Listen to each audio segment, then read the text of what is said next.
7 former soldiers who were the bodyguards of the chair of the Appropriations Committee, and the expose involved the exchange of money with the ICC.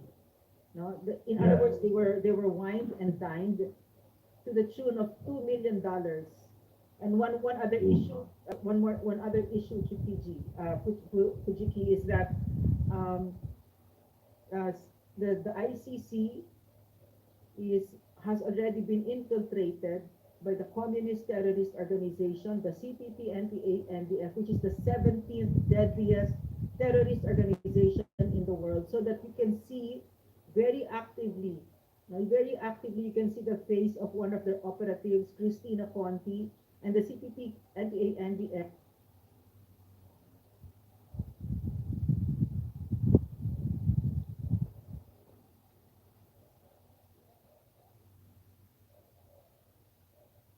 War on drugs, which is the point of contention, the issue that was being raised by Bongbong Marcos, is actually a legitimate government program that was highly popular, highly successful, so that somewhere like 88 to 96% of Filipinos approved of it, because it reached.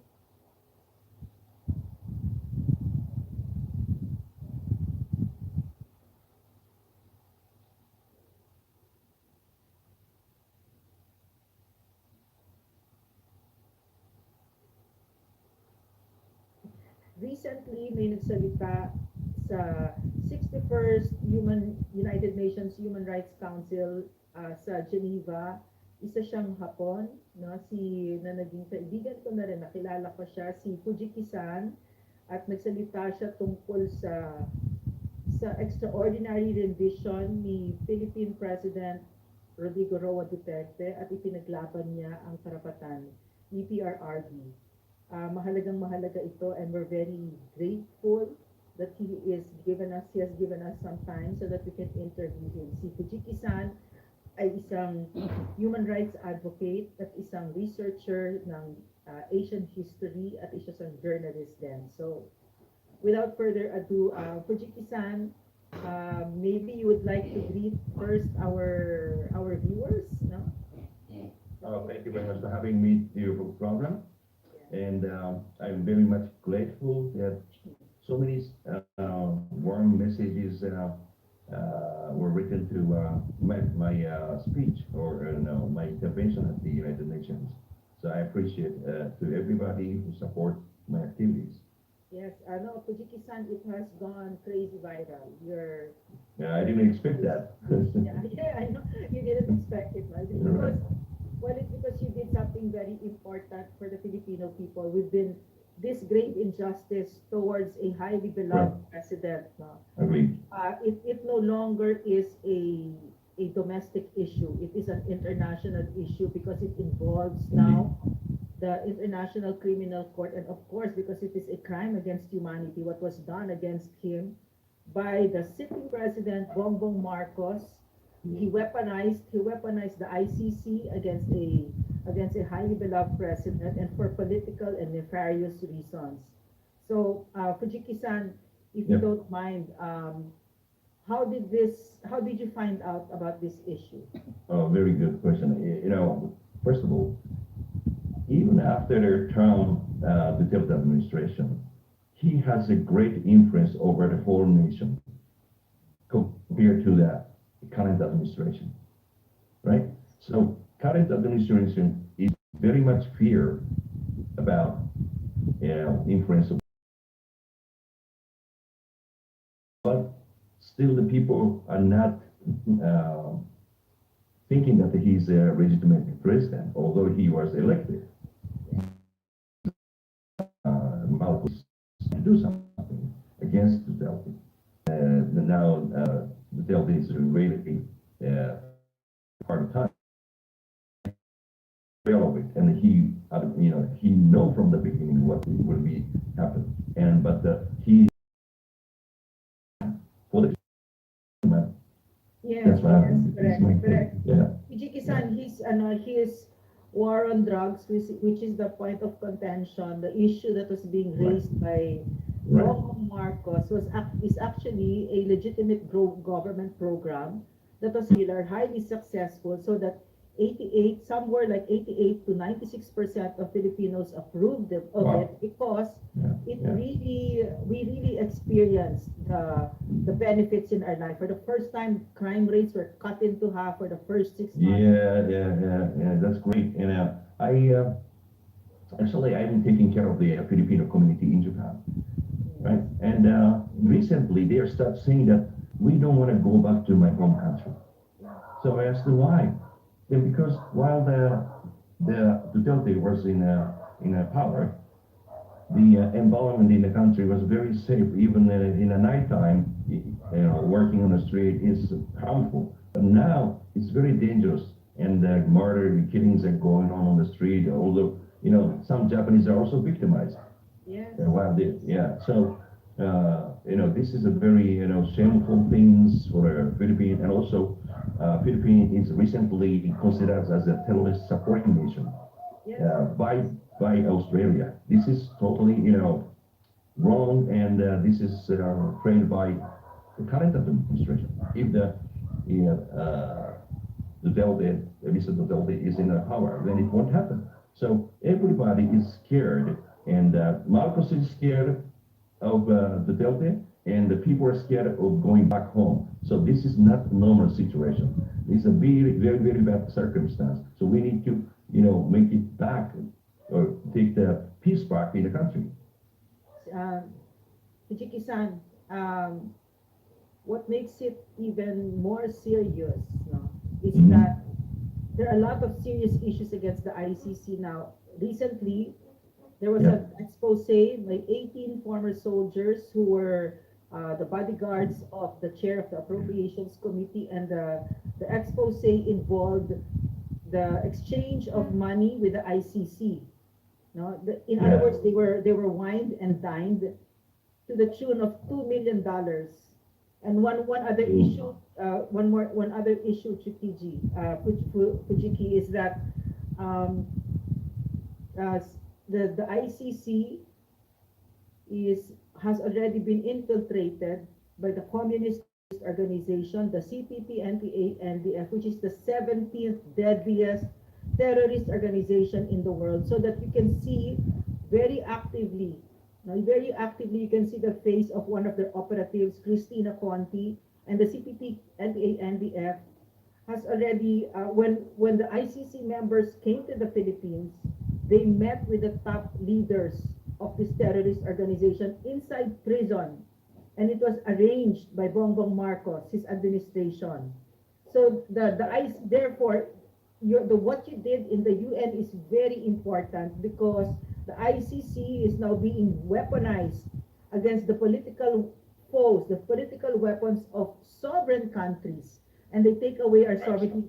Fujiki, I loved it so much. We loved it so much when you spoke for us and you mentioned sovereignty. Could you please? Yeah, that's right. It's violating sovereignty, definitely. Yes. Yeah. Because the internal politics of Philippines have to be decided by the Filipino people, not the other force, right? And they're, as you said, it's a weapon. Totally, they're weaponizing. And you see, the President Trump of the United States, he said he will not come to that, and he will not accept anything. And there is no jurisdiction over the United States. And on the other hand, President Putin, also wanted 9 judges and prosecutors as a criminal, and he issued an arrest warrant. See, so this is not, it's really illegitimate organization. And first of all, I'm going to the United Nations all the time, right? And I bring the issues which cannot be solved within the country. Okay, so you have to bring it to the local court first of all. If anything happens, then you have to fight up to the Supreme Court. Even the Supreme Court, the bad decision, then you can bring it to the international body like ICC or Interpol or the United Nations. Right? This is a basic rule. However, the Marcos administration broke this rule. There is no court cases, hearings are done in Philippines, right? So that means Philippine court, no, ICC's superior Philippine court, no sovereignty on Philippines. So Marcos abandoned his sovereignty by himself. This is what I think. Fujiki, the first characteristic of a sovereign nation is the presence of a strong judiciary. So basically, Exactly. what Bongbong Marcos has admitted to the world as- is that there is no existing judiciary in our country that can try our Exactly. own citizens. It is such an insult Yeah. to this very strong. Insult and yeah, it's a betrayal. It's a Betrayal for betrayal. the poor people. Yeah. Correct. Fujiki, it is at the very heart of it, it is treason. It is a betrayal of the Philippine people. No, but Exactly. Yeah. Yeah. they are not Fujiki. Why are you Mhm. getting involved? You're not a Filipino. Why does this interest you? Why have you spoken up for us? Yeah, that's as I said. All of a sudden the Filipino community in Japan is talking about, we don't want to go back to home country. So that is the worst things. You want to go back because they're the worker working in Japan for their own country, right? Or to take care of their own family in Philippines.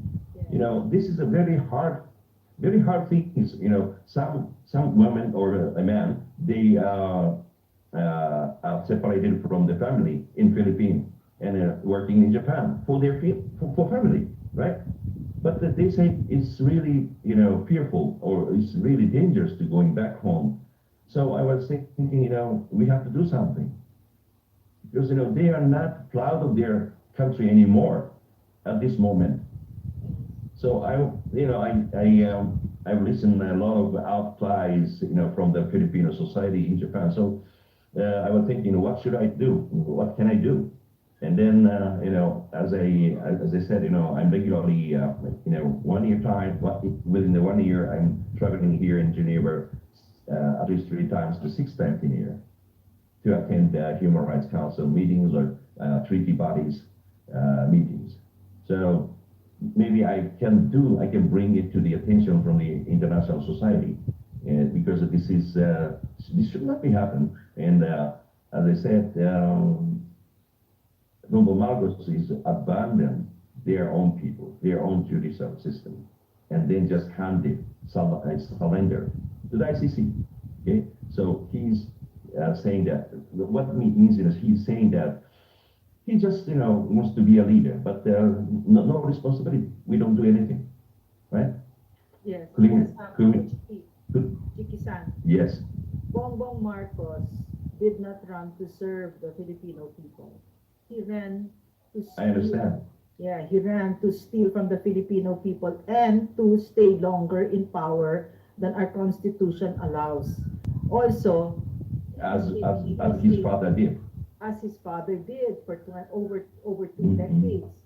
And Right. on top of that, Bongbong Marcos has a substance abuse disorder, a very serious substance Right. abuse disorder. So he is not Right. fit. He is not fit in any way to lead our country. And the way I see it, you're having spoken out in an international forum. Internationalizing this issue is of great value because it really affects the entire world. If you go to the ICC, you're not going to see Benjamin Netanyahu. You're not going to see Putin, right? You're going to see leaders of African nations, and you're going to see Rodrigo Roa Duterte. In other words, there is a colonial bias. So Exactly.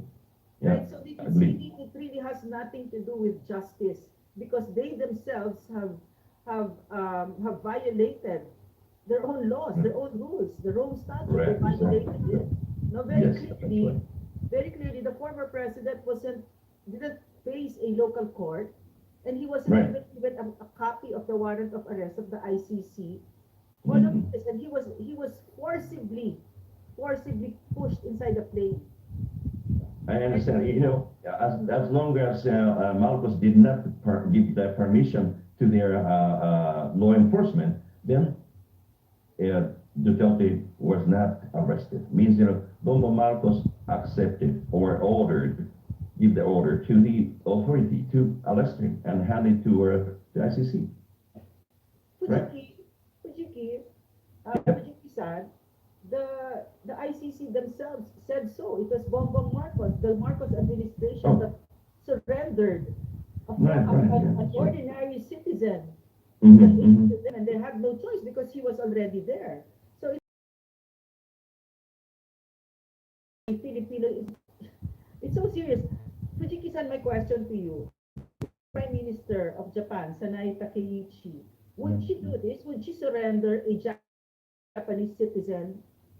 No, it will never happen. Never happen. It will never happen, right? Why is that? Right. Why? Because we are a sovereign nation, we have a judicial system, and government have to protect their own people. This would not have happened, right? Never. No.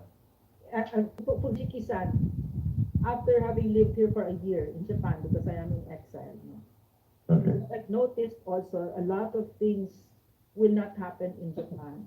The theft of trillions, trillions of yen by the Marcos administration will not happen here. It will not happen. Right. So anyway, what is the next step, Fujiki-san? What happens after this? What can the Filipinos expect after that speech? How was it accepted in the UN when you were there after your speech? I tell you one thing. The worker at the United Nations are not permitted to speak with us. Okay, as long as there is an authority. Okay. But a couple of Filipino people came close to me and saying thank you and then leave. Right? So now that's the real reaction at the ground, even in the United Nations. So the workers at the United Nations from Philippines, you always appreciate me. This is not the first time. Actually I brought issue a couple of, I think last year or before last year, right? About the Philippine attacked by China. Okay, so I brought that briefly speak issue to in my speech, as with the other issues. Just I mentioned the Philippines was attacked by the China, and then again some of the workers came and saying thank you. Then they leave. Means they cannot talk, but they just want to express their appreciation. Right, so I found they are in trouble, real trouble. Right, so I thought that I need to do something, and then this is the first time that I brought mainly for this Philippine issue. That was not the main, but in the context of the Chinese aggression at the time. You told me a story before we started. You told me about your computer had a glitch. Can you run us by that? Because I'm really surprised because you pulled it off really well. So maybe you can tell our listeners what happened. Okay. Well, while I had a script to talk, which I made, and normally I open up my computer and based on that I start speaking, right? However, in the middle of my speech, okay, intervention, my computer flows. That's not happening in before or after. Okay. Even after that, I had two interventions about the Pakistan issue and so on. Okay. I'm not only handling the Philippine issue, but some minority people in the Pakistan called the Balochistan. Okay. So they are really suppressed by the government and they are killed by the government. So I cannot accept these activities by the government who has a superpower over their own people.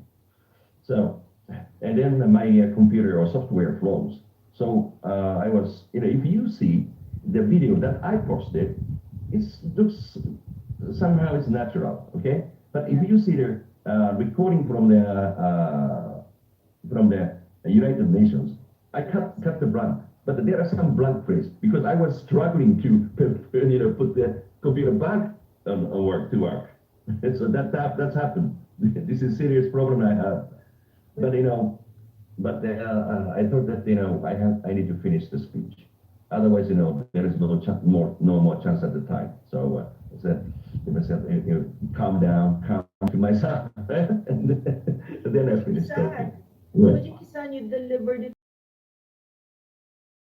It reminds me of the Goethe quote. He said, "Be bold, and mighty forces shall come to your aid." So you did well. The very important points came out. So Right, but in the future, even in the future, whatever I can do to get the back to home, but this is totally inhumane things, separated from the family, and they are bringing, out. Maybe 1 or 2 years ago, there is a Filipino NGO who are having a side event in the United Nations building, okay? So I just paid visit there, and then I was listening to what they have to say. And they are saying, we are victimized by Duterte because my elder brother was killed by Duterte administration and so on and so on. So I questioned, why your brother was killed, right? And the Duterte made a rehabilitation center or something like that to rehabilitate these drug addicts. And he gave them a couple of chances to rehabilitate it, but still they keep on using the drugs, okay? And that's the consequence they have to face. And to make the other people, not to harm the other people, other citizens, majority of the citizens, right? And then I questioned them why. Then they said, my elder brother was killed because of the drug and so on. So I said, who violated? First of all, who violated the law or the law? yeah. Right. So you are now trying to be a victim, but actually, basically, your brother was the offender to the other people. Yeah. So you have to consider. Don't be, it's kind of hypocrisy of these people. But So I cannot accept it. As long as your brother did not use the drug, then it didn't happen, right? So you have to think, and you have to apologize to the country that my brother was using illegal drug, right? But they don't feel that way. Oh, my brother was murdered and so on by the Duterte administration. So this is wrong, because And also, there are some criticisms from the other countries, okay? Because, with that trial, there's somewhere. See the United States, for example. They are not bringing the criminal to the justice. They just shoot at the site, right? So it's the same thing. Because in order to protect the majority, sometimes it's happened, and they are the criminals violating the law. So in order to protect the majority or the citizen or countryman, then there should be some strong force over there to crack down. it seems like because PRRD, President Rodrigo Duterte, was a man of the law. So if you don't follow Yeah. that, there are consequences, as it ought to be, But in other countries, my opinion is that because the U.S. back and forth, and it's so heartbreaking to see Skid Row, where you see children, drug addicts, their lives Right. wasting away. And my opinion there is that the government has failed them because they can buy drugs, they can shoot Right. drugs in front of a police, Yeah. and nothing's done. There are no arrests. Right, There are exactly. no Yeah. investigations, nothing. No, so Yeah. and what the enemies of PRRD refuse to discuss are the victims of these drug addicts and these drug lords and these drug syndicates. As a doctor, I can tell you, for the emergency room before PRRD became president was a bloodbath. When a drug addict stabs a baby, it's not just one stab; it's 64 stabs.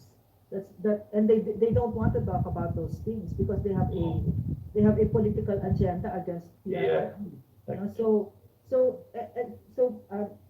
my question to you, Fujiki-san, is Yeah. why is it that Japan doesn't have that kind of problem, not in the magnitude that we've seen in other countries? Ah, that's a good question. Actually it's morality or ethics in the countries, and most importantly education. So and Chiki, I'm going to interrupt. I'm going to interrupt because I always ask this question to a lot of my Japanese friends. Why are the mhm. Japanese so different? Why are they very moral? And Ah, it's really the upbringing, the culture, the Bushido, the Buddhism and mhm. Shintoism, and sort of it's deeply embedded. So go ahead, go ahead. Okay. Sorry, I There are, in the world, there are three countries which were not colonized by the white power. yeah. Mm, Okay, and then the one of the three is Japan. mm, All right. So from the founding of the country till now, we have just one blood, Japanese, and emperor is also one blood. mm, So and if you see their emperor's house or emperor's palace, there is no defense, I can say, the defense equipment surrounding yeah. that. Not, But if no we, para. I mean, in France right now, okay, I'm in France, there are some many castles that is standing on the hill, on the mountain. Why? Because they fear the enemy. But our emperor doesn't need to fear the enemy because emperor is always playing the peace for the people, peace for Japan, peace for world. Okay, so this is the backbone of the whole Japanese people. All right. So historically, we listen to what the emperor is playing for, right? And this is emperor is our emperor doesn't have any human rights. Although I am a human rights activist, he doesn't have any choice of the work, any choice of the. He cannot go to the drinking bars freely. He cannot go to see the movie, enjoying the dating and so on. No way. And even he doesn't have passport. No human rights. Okay. Oh, but yet he is praying every day because he is the top of the situation, right? Just every day, so we know it, and we are blessed very much, blessed by emperor and ancestors. So this is one of the high standard model in Japan, I guess. Fujiki-san, so what touches me profoundly, about as well as the prime ministers and the ministers is their humility, their Right, and of course their honor, their right. integrity. So my question That's to you, Fujiki-san, is what will happen if one of your leaders was caught stealing, the way Marcos has been caught stealing? Uh, in that case, will be our government will use the full force to take them back. Yeah, yeah. Yeah, because You mean to we. say, Fujiki-san, because right now in the Philippines, the senators there, Tim Lacson and Tito Soto, and the entire government is being used to cover up for Marcos. Okay. So, will that happen in Japan? A cover up No, no, it won't happen. it's impossible. Technically, not possible. It's not possible. Corruption. We don't have much corruption. Although, there are little corruptions going on. But the ones if we find, then they will be seriously punished in Japanese society. Okay? So, mostly corruption is not going on. And also, one thing that I have to say, Philippines is a very wealthy nation, Yes. basically, I because agree. we have an abundant supply of the minerals, Yes. right? Minerals and also natural resources rich. Yes. If compared to Japan, we don't have any. Yeah. We all rely on the import, oils and gas and minerals, everything. Okay, so we really envy you. However, the reason why your government or your country is like this situation is because the corruption, only the corruption, Yes. right? You used to be a very wealthy and also a very hardworking people, and we have so many common with Japanese and Filipinos, very common a way of thinking, and also you are Christian nation, right? So at least the morality or ethics or learn from the, the Christians, like even a Catholic or a Protestant, it doesn't matter. The moral standard, the bottom line of the moral standard. So you are very much educated, right? Philippine people are very much educated, yet they cannot get any good return because they're not protected by the government. But while the Duterte administration, Duterte was trying to make a lot of shelters to put those homeless people or poor people to have better life, and that's what he did. And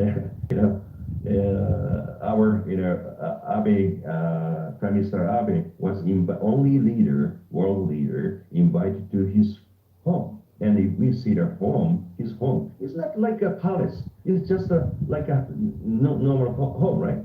Yeah. But he gave, he invited Abe